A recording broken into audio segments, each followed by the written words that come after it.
Hello everyone, आपका स्वागत है मेरे चैनल वाइब विद कंचन में। आई होप आप सभी स्वस्थ होंगे। अपने कुछ नोट्स शेयर कर रही थी पॉलिटी के आप लोगों के साथ कि मैं प्री के पॉइंट ऑफ व्यू से किस तरह से अपने नोट्स बनाती हूँ।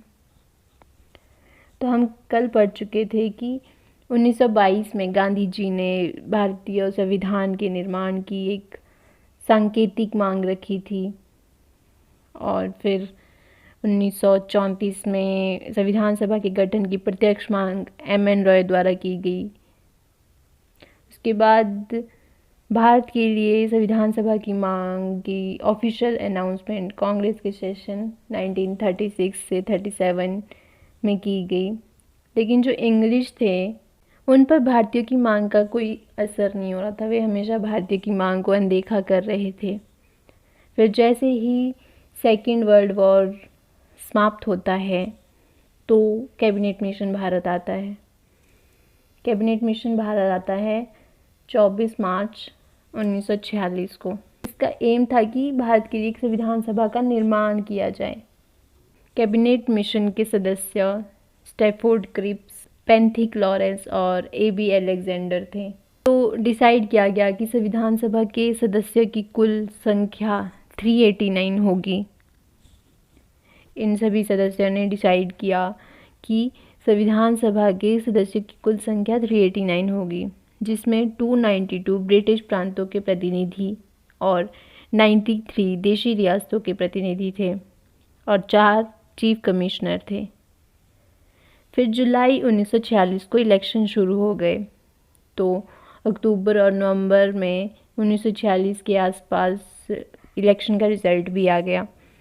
फिर इसमें मुस्लिम लीग को 73 सीट्स मिली, 208 सीटें कांग्रेस ले गई। फिर उसके बाद संविधान सभा की पहली मीटिंग होती है 9 दिसंबर 1946 को, जो न्यू दिल्ली के पुस्तकालयों में होती है। जो संविधान सभा के पहले अस्थायी अध्यक्ष बने उन्हें सच्चिदानंद सिन्हा जी थे।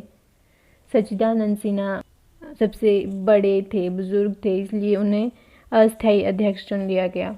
उसके बाद संविधान सभा की फर्स्ट मीटिंग में ही मुस्लिम लीग बायकॉट कर गई। हैदराबाद एक ऐसी देशी रियासत थी जिसने किसी भी मीटिंग में भाग नहीं लिया संविधान सभा की। उसके बाद संविधान सभा की सेकंड मीटिंग होती है 11 दिसंबर 1946 को, और सेकंड मीटिंग में डॉक्टर राजेंद्र प्रसाद जी को स्थायी अध्यक्ष चुन लिया जाता है। फिर संविधान सभा की थर्ड मीटिंग होती है 13 दिसंबर 1946 को। इसमें नेहरू जी ने ऑब्जेक्टिव रेजोल्यूशन रखा। तो नेहरू जी ने ऑब्जेक्टिव रेजोल्यूशन में कहा था कि भारत का एक ऐसा संविधान हो जो भारत की लोगों की इच्छाओं को ध्यान में रखकर बनाया जाए। फिर बाद में 22 जनवरी 1947 को भारत के संविधान की प्रस्तावना प्रियम्बल के रूप में इसे स्वीकार भी किया गया। बंटवारे के बाद भारत की संविधान सभा में 299 सदस्य रह गए। सबसे अधिक सदस्य 55 संयुक्त प्रांत से थे। संयुक्त प्रांत को अब यूपी के नाम से जाना जाता है। 24 जनवरी 1950 को यूपी कर दिया गया था संयुक्त प्रांत का नाम। फिर संविधान सभा में शेड्यूल ट्राइब के 33 मेंबर्स थे, जिसमें 15 फीमेल्स थी। इन 15 फीमेल्स के नाम हैं अम्मू स्वामीनाथन, एनी मैस्करीन, बेगम एजाज रसूल। ये एक ओनली वन थी जो बेगम एजाज रसूल थी, ये ओनली वन मुस्लिम थी। फिर थी दक्षिणी वैल्यादून, जी दुर्गाबाई, हंसा मेहता, कमला चौधरी, लीला रे, मालती चौधरी, पूर्णिमा बनर्जी, रेणुका राय, सरोजनी नायडू, सुचेता कृपलानी। सुचेता कृपलानी भारत की पहली स्वास्थ्य मंत्री थी। फिर विजय लक्ष्मी पंडिता। विजय लक्ष्मी पंडिता नेहरू जी की बहन थी। राजकुमारी अमृत कौर। भारत के संविधान सभा के निर्माण के साथ कुछ कमेटी बनाई गई, जिसमें उन्हें कार्य बांटे गए। संचालन समिति, स्टीयरिंग कमेटी जो संचालन करेगी ओवरऑल तरीके से। इसके अध्यक्ष थे राजेंद्र प्रसाद जी। फिर सेकंड आती है संघीय संविधान समिति, यूनियन कॉन्स्टिट्यूशन कमेटी। इसके अध्यक्ष थे पंडित जवाहरलाल नेहरू जी। फिर तीसरी आती है प्रांतीय संविधान समिति, प्रोविंशियल कॉन्स्टिट्यूशन कमेटी। इसके अध्यक्ष सरदार वल्लभ भाई पटेल जी थे। इसके बाद आती है संघीय शक्ति समिति, यूनियन पावर कमेटी।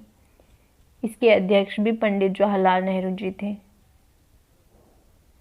फिर उसके बाद मौलिक अधिकारों व अल्पसंख्यकों के अधिकार, advisory committee on fundamental rights minorities and tribal areas. इसके अध्यक्ष थे सरदार पटेल जी। प्रारूप समिति, ड्राफ्टिंग कमेटी। इसके अध्यक्ष डॉक्टर BR अम्बेडकर जी थे। जो प्रारूप ड्राफ्टिंग कमेटी है, इसका गठन 29 अगस्त 1947 को हुआ। इस कमेटी के सदस्य की संख्या 7 थी। इसके अध्यक्ष BR अम्बेडकर जी थे और कृष्ण गोपाल अयंगर। फिर तीसरे थे गोपाल स्वामी अयंगर। फिर DP खेतान की मृत्यु के बाद थे TT कृष्णमचारी। BL मित्तर के रिज़ाइन देने के बाद N माधव राव जी आए। फिर KM मुंशी जी थे एंड मोहम्मद सादुल्ला जी थे। संविधान सभा को बनने में 2 वर्ष 11 महीने 18 दिन लग गए। इसमें टोटल 11 सेशन हुए थे और 114 दिन बहस चली थी। विश्व का संविधान सबसे बड़ा लिखित संविधान भारत का बना। 26 नवंबर 1949 को संविधान सभा द्वारा पारित किया गया। 26 नवंबर 1949 को संविधान कंप्लीट हुआ, अभी लागू नहीं हुआ था। 26 नवंबर संविधान दिवस के रूप में मनाया जाता है। विधानसभा की अंतिम बैठक 24 जनवरी 1950 को हुई और राजेंद्र प्रसाद जी को प्रेसिडेंट चुना गया।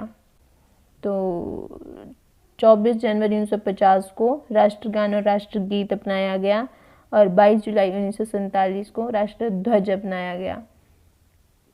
फिर 26 जनवरी 1950 को संविधान लागू हो गया और भारत का राष्ट्र चिन्ह सारनाथ के अशोक स्तंभ से लिया गया।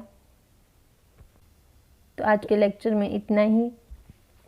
फिर कल हम आगे नेक्स्ट पढ़ेंगे कि हमने संविधान के सोर्सेज क्या क्या है, हमने कहाँ से कॉन्सेप्ट लिया है।